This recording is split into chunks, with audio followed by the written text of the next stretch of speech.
2002 সালে সাতক্ষীরায় তৎকালীন বিরোধী দলীয় নেতা শেখ হাসিনার গাড়িবহরে হামলা মামলায় বিএনপির সাবেক সংসদ সদস্য হাবিবুল ইসলাম হাবিবকে খালাস দিয়েছে হাইকোর্ট।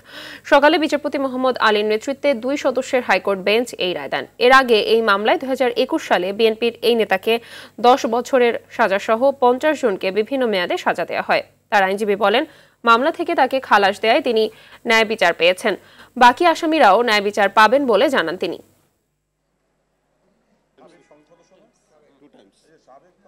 হাবিবুল ইসলাম হাবিবকে এই মিথ্যা মামলায় তিনি ঘটনাস্থলেই ছিলেন না, তাকে এই মামলায় কনভিক্ট করে এবং আমাদের অনেক সেই সাতক্ষীরা আদালতে প্র্যাকটিসরত সেখানকার সিনিয়র কয়েকজন আইনজীবীকে ওই মামলার মধ্যে সম্পৃক্ত করে শুধুমাত্র তারা বিএনপি করে বলে। সত্যি আমি অনেকটা আবেগতাড়িত হয়ে গেছি।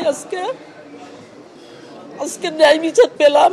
50 জন আসামির মধ্যে 4 জন আসামি অলরেডি মারা গিয়েছেন। এনারা জেলখানাতে ছিলেন, এনাদের কোনো রকম ট্রিটমেন্ট করানো হয়নি।